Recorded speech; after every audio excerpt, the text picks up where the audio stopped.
Tuloy-tuloy po ang sagupaan sa Barangay Batasan Hills, Quezon City. Nandito po tayo sa Serbisyong Bayan Park. Ang dami po nating kaboxing, mga kaibigan, mga kasama. All enjoying the action here in Barangay Batasan Hills. Ito po mga kaibigan natin. And we want to thank, of course, our barangay officials, especially si Barangay Chairman Jojo Abad, for welcoming Blow by Blow to Barangay Batasan Hills. Ito po ang susunod na laban natin. We are going into a 4-rounder in the junior flyweight division. Ambrosio Soliveres. Ang kalaban po niya si Jake Rosal. Ito naman po ang ating tail of the tape. Soliveres versus Rosal. 20 years old po si Soliveres. Siya po ay kaliwete. Jake Rosal is 25 years old with a 4-inch height advantage and a 5-inch reach advantage. Soliveres versus Jake Rosal. And now we turn you over to our ring announcer, Bobby Mondejar, for the official intros. Ladies and gentlemen, Manny Pacquiao presents Blow by Blow here at Barangay Batasan Hills, Covered Court, Quezon City, in partnership with San Miguel Beer, in coordination with Barangay Chairman Jojo Abad. Ladies and gentlemen, introducing the fighter coming into the ring, Jake Rosal.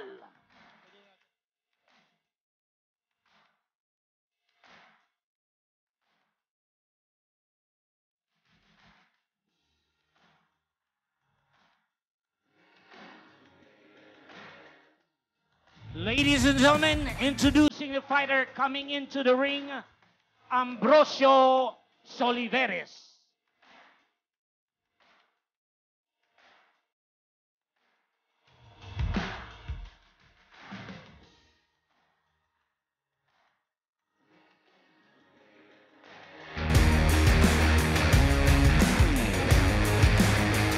Ladies and gentlemen, introducing the fighter fighting out of the blue corner. He weighed in at 108.9 pounds. He has a record of 1 loss.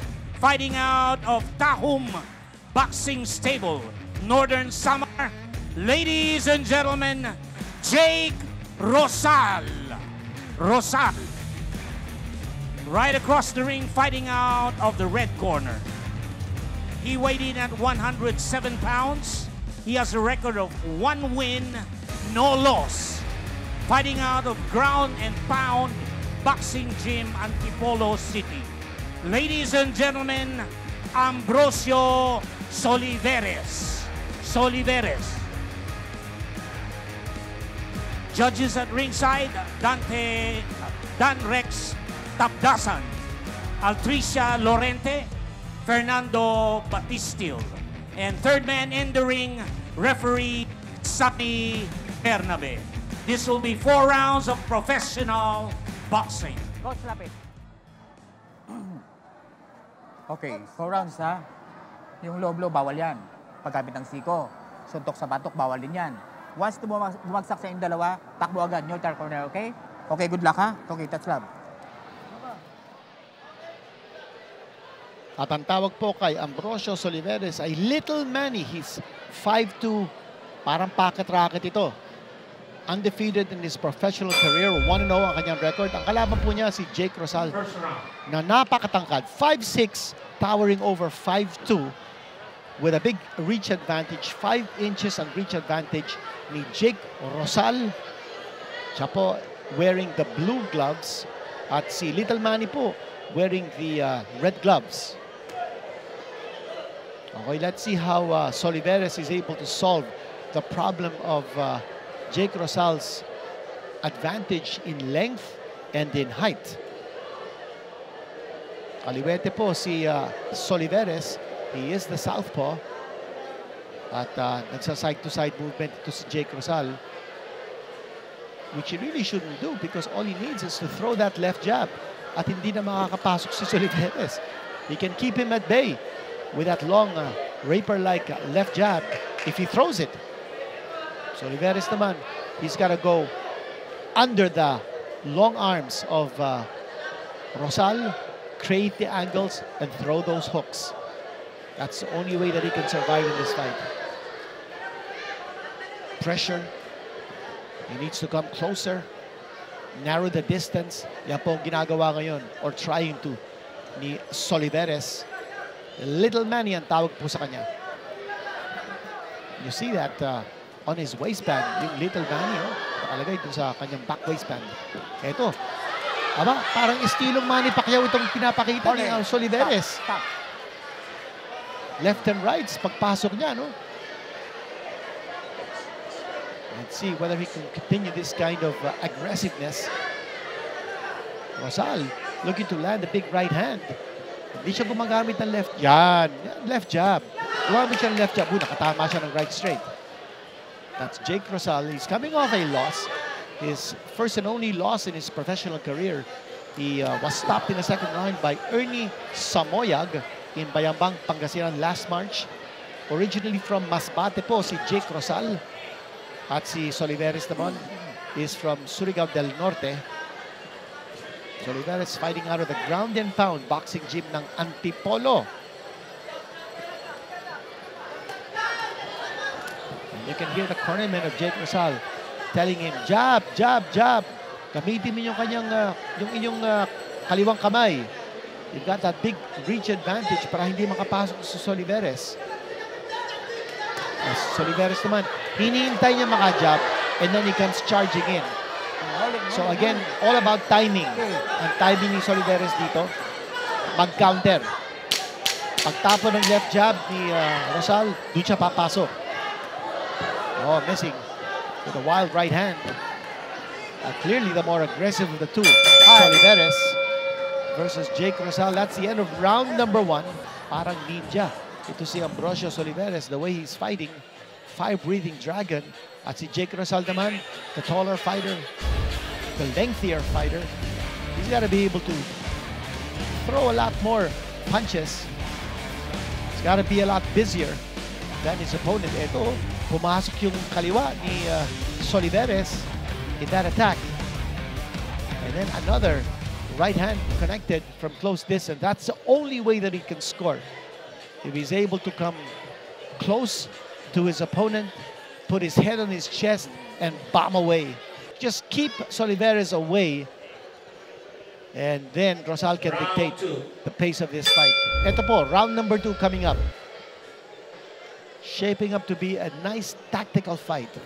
4-rounders po tayo. Junior flyweight division. Although catch weight, ang pinaglalabanan nila, 109 pounds. But Rosal checking in at 108.9 and Soliveres checking in at 107.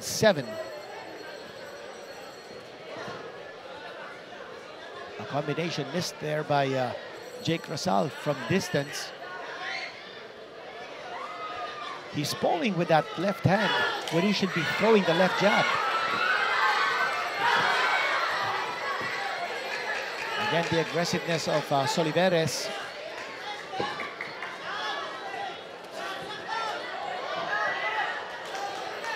Napapatakbo si Rosal. Pag nakikita niyang Soliveres is charging in. But instead of using his legs, Jake Rosal should use his hands. He's got to be busier.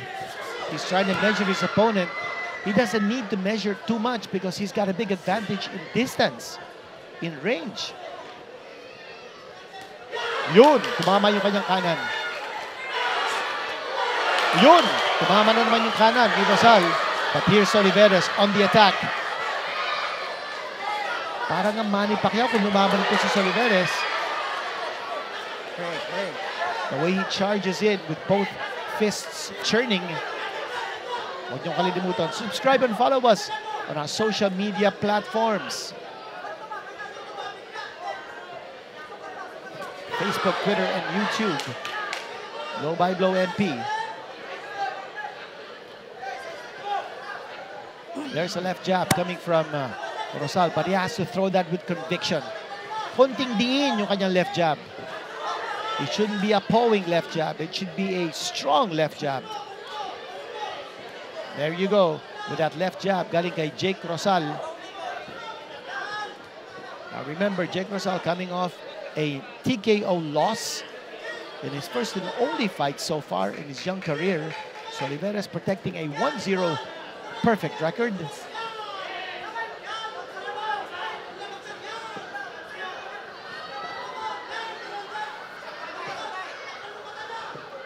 Again, pawing with that left hand, si Jake Rosal, when he should be using it as a weapon, not just as a pawing device like a measuring stick. Ito na naman si Oliveres. He's coming in. He's charging in. Ito, nakatama siya.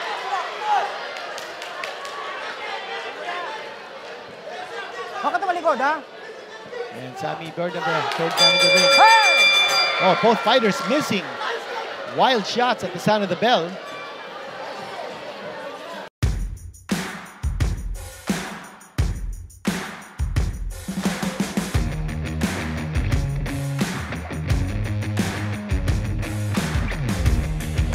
But kulang sa accuracy si Oliveres. Manny Pacquiao presents blow by blow. You see that on your canvas. A handsome canvas that's been laid out here in the ring sa Barangay Batasan Hills, Quezon City. And fans watching the action excitedly. And blow by blow has become a Sunday nightly habit for many of our sports fans, being introduced to the sport of boxing, and those who already love this sport. A lot of our boxers, of course, are excitedly watching the replays of the fights to watch themselves fight, to see where they can improve, where they can learn from experience. Okay, Jake Rosal versus Ambrosius Oliveres.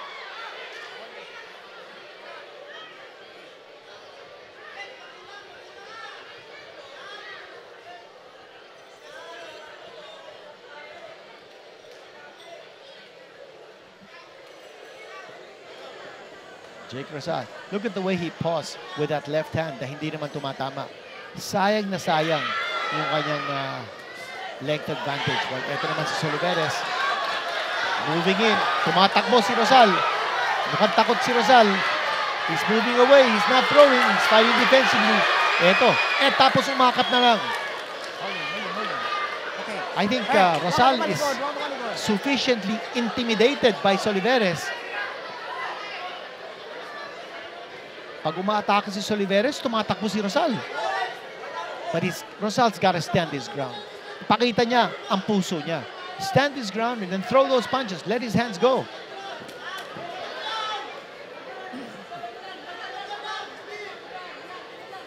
Again, the aggressiveness of Oliveres is setting the pace in this fight. Jake Rosal, just not active enough. He's not busy enough to convince our judges that he deserves to win a round.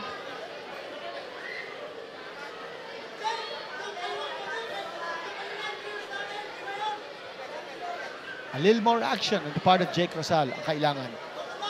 And it looks like he's got tools. He's got the weapons. He's got to use those weapons. Ito na naman. Oliveres leaping towards his opponent and throwing that left hand.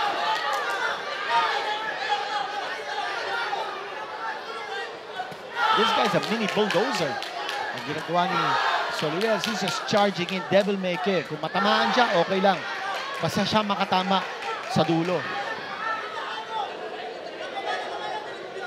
But Rosal is wise to Oliveres' tricks. He's taking a step back, or rather 2 steps back, para hindi siya matamaan ni Oliveres. Oliveres, look at the way he's opening his mouth, gritting his teeth. He wants to score a big knockout. You can see it in the way he's moving. That time he scores with a right hand.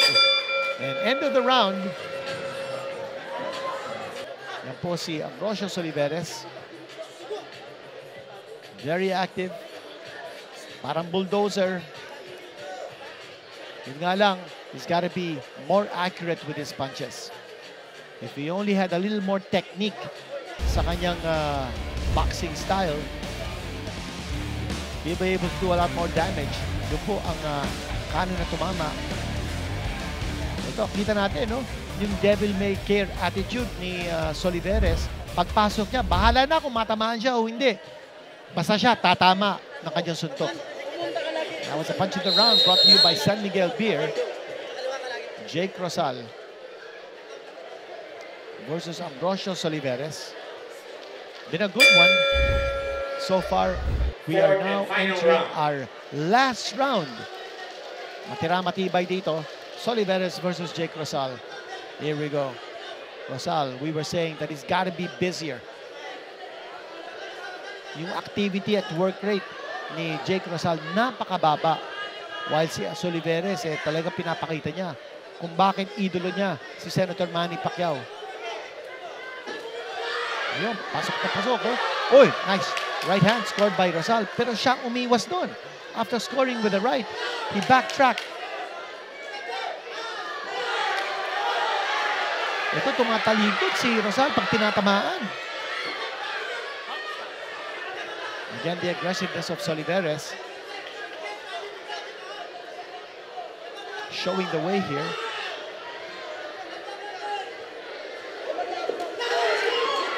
Oh, nice right hand scored by Rosal.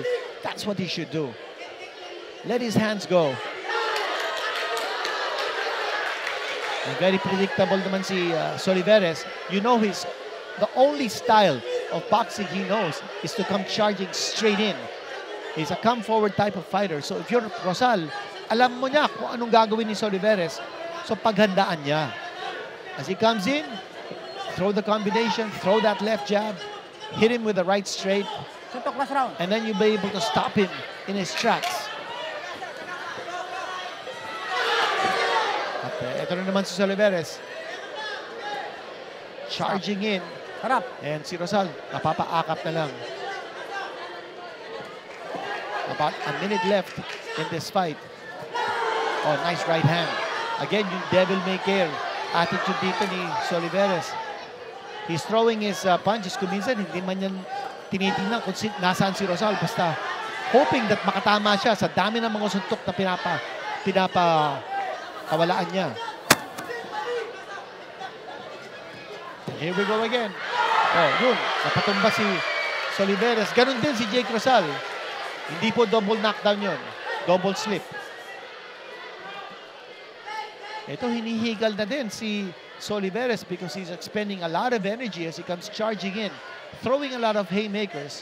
Most of them are not landing, but the ones that are landing are hurting Jake Rosal, that's for sure. Halos patapos na ang laban natin dito.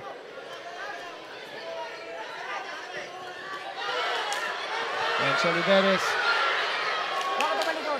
a very exciting fighter, but he's gotta put in a lot more technique in his fighting style. Wala siyang jab. The only way that he knows how to fight is to go bara-bara. Matamaan niya ng solid ang kalaban niya. That would be his advantage. Okay, that's the end of the fight. And, uy, si Jake Rosal, napalahod yun. And, just to survive that 4-rounder, ito, hapong-hapo ito si Jake Rosal. Ganun din si Soliveres. Both these fighters have a lot of work to do in their boxing journey. As you see that right hand scored by Soliveres. Minsan hindi niya tinignan kung nasaan si Rosal. Basta tinatapon na lang niya yung kanyang suntok. Hoping that makatama siya. But that's the aggressiveness of a fighter. And more VIPs announced. Station 6. And our MP promotion staff in full force dito sa ating Manny Pacquiao Presents Blow by Blow in partnership with San Miguel Beer. Thank you also to Senator Manny Pacquiao. Walang sawang sumusuporta sa ating mga promising and up-and-coming boxers. All these boxers, of course, at sabi natin at the top of our coverage, all hoping to follow in the footsteps of our legendary hero, the 8th Division World Champion, Manny Pacquiao. Ito na po ang ating ring announcer, Bobby Montehar. Ladies and gentlemen, after 4 rounds of boxing, we have a winner by split decision. Judge Lorente scored it 39-37, Soliveres. Judge Tapdasan scored it 39-37, Rosal.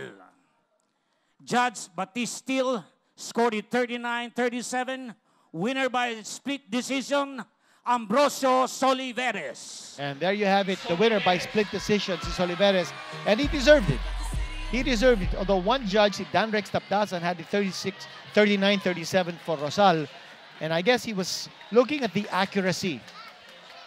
Kasi hindi naman pa pwedeng puro aggressiveness din, but you also have to give credit to aggressiveness, and I concur with the judges' scorecards of Lorente and Batistil. They saw it 39-37 for Soliveres. I thought he deserved to win that fight. More aggressive, more daring, more courageous. And as I said, no, si Jake Rosal parang nagkulang sa work rate, nagkulang sa volume. And some highlights of the fight just ended. Yun po yung mga patama ni Soliveres, especially from close distance. Yun, nakatama siya ng magandang kanan doon.